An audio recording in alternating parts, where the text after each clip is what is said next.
Mike, before we get too much into things, I want to give you a big congratulations and a shout out. 1 year anniversary of your Pop Talk, your pop culture show, that kind of thing. So congratulations, my friend. Thank you very much. I really appreciate it. I appreciate you jumping on the panel. Oh, I love it. I love hanging out, just shooting the breeze with people. I've actually kind of derailed your show at least once, and probably multiple times, but it's been fun. It's been fun to be able to just feel like the whole point of this for me was like the comic shop experience when I was in my heyday, where I was doing this kind of stuff, and that's kind of what your show feels like too. And so if you look back on your 1 year doing it, and by the way, time just flies. I don't know about you, but you just feel like, oh gosh, it's already been a year. What are some of your takeaways, good, bad, and ugly, with doing a show like that all the time, grinding it out? Well, I'll be perfectly honest with you, Pops. You know, the whole idea for Pop Talk wasn't something I thought of, one day and said, I'm going to do this. Just like with the box score, where I recap, every Cub game I'm able to watch, I had to think about it for a while. How do I want to do this? How do I want to structure it? Is there going to be a structure to it? Or is it going to just be footloose and fancy free? First of all, when I started Pop Talk, it was going to be fully structured, but then I started thinking to myself, nah, I got to loosen things up. If people want to see the serious side of me, they can watch my Cub recaps. That's the serious side of me. The sadomasochist side of you, my opinion, but okay. All right, yeah, you could say that with me being a Cub fan. Okay, so when you look back on that timeline, do you see positive, negative shifts? I mean, how do you feel about that? When like, if you had to grade your Pop Talk evolution, some takeaways, maybe some advice for some folks that are listening, like they're thinking about, I don't really know I want to stream, I don't know I want to have people on like that or whatever. Give some folks your advice a little bit. Well, I've just got to say this. If you want to have an open panel like I do on Pop Talk, go for it. I can hear some voices, because I got some of the same voices saying, are you sure you want to do it this way? You don't know what kind of people you're going to have on. Yes, that's the risk. That's one of the main risks of having somebody on there that maybe shouldn't be on there.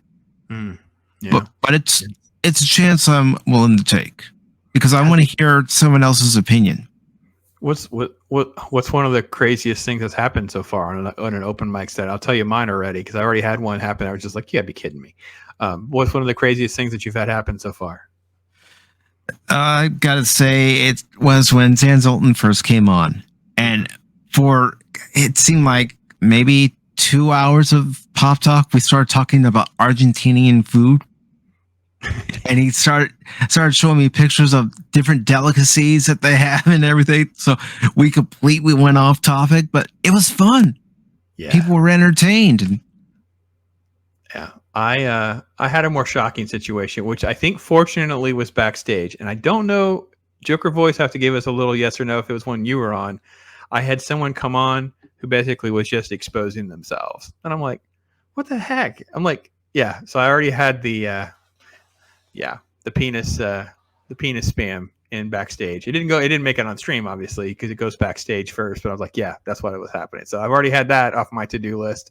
That's off the bucket list of things that I've had to experience doing this again.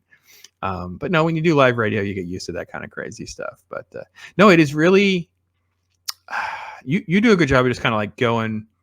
Yeah, I don't know, Joker. I may have just kept it backstage, and I may have not been when you were on, but it would definitely happened. I guess at some point you just feel like, well, the conversation is going to kind of drive itself wherever it wants to go and kind of go with the flow. And that's kind of how you operate. And I enjoy that. I enjoy that a lot. So I try to gauge where the conversation is going, and if I like where it's going and everybody in the chat likes where it's going, because that's the most important part right there, is if the chat's enjoying it, then I'm going to let it keep going. If the chat's not enjoying it, then it's time to move on. Yeah, Chris Berger. Yes, seriously. Here's the funny thing, and I may not have been with Joker, because I remember having at least more than one person on. And so if you don't know how StreamYard works, if any of you are out there, you watch this later on, StreamYard has these little windows that pop up at the bottom of the screen, and they're gray until you approve them and add them to the stream. So it just pops up, and it's gray. So I'm not quite sure I know what I'm seeing. I'm kind of looking like, what on earth? And I'm like, yeah, okay. So yeah, eye opener. Sadly, yes, that's what it was. It was pathetic. So how do you manage, again, just going to try to YouTube advice 101 kind of thing? Because for me, I had to get used to managing so many different voices at a time. Like Pops Talk, we've tried to limit neck down to, we're not going to go over 4.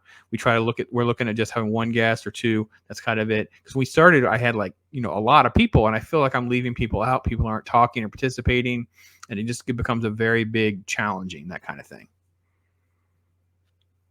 Well, that's the challenge right there, is how do I manage who I have on at any given time for any given subject, and how many panelists do I want to have? Do I want to have an overlapping group of voices, or do I want to keep it to where everybody has their turn and is allowed to say what they want to say? Because sometimes, and I'll admit it, with the 1-year anniversary show, everybody's voice was overlapping, so it got crazy. It was fun though. It was. Yeah. Joker. Yeah, I think that was when Brandon, the Looney Tunes guy, was on with us. Yeah, and then next thing backstage, it was crazy. So, yeah, we were talking about CDC, and it's a lot to juggle. It's a lot to handle, a lot to get used to. And I think like you got a year under your belt. Think about how much you've learned, your confidence levels like that, man. And I think it's great, man. I can't wait for the next year to see how much your show will evolve, how much you evolve, and how much you learn. So it's awesome to look forward to. So yes, and keep it on the structure of having voices. For example, this weekend I'm going to be having a stream where we're talking about anime. So in those types of shows, I try to select the guest. I don't have it as an open mic. I try to look at, people that I've watched before who are highly educated on the subject or very knowledgeable on the subject. And I just put out a message to them saying, would you like to come on this stream? I'm talking about anime. I'm talking about video games. I'm talking about Star Trek. I'm talking about collecting. Right. Yeah, no, I think that's, you want to try to have some sort of strategy. I know you talk about open mic, and you kind of let it go where it wants to go, but sometimes it's nice to have some. I refer to bumpers on the bowling alley, right? You put the bumpers up. We're going to have some bumpers up. And then you want someone that can compliment you. Like for me with anime, I would have to have someone on because I'm a noob. Like I was actually just recently asked about an anime show, and I'm like, I just want y'all to know I'm a noob. I'm a total, like I watched the stuff when it was first coming out in the 80s, but I didn't connect. And even what I have seen, I am not into like reading the manga and all the OVA and all that. I know very, very little. So I'm not going to pretend that I know things. So I don't want to ruin your show by getting there and go, I haven't seen that. I don't know. Because that's a lot what could happen. So yeah, structuring your show around that, I think, is very important too. And no, I think it's great. It's great to see. It's good to see how you evolved all that. So.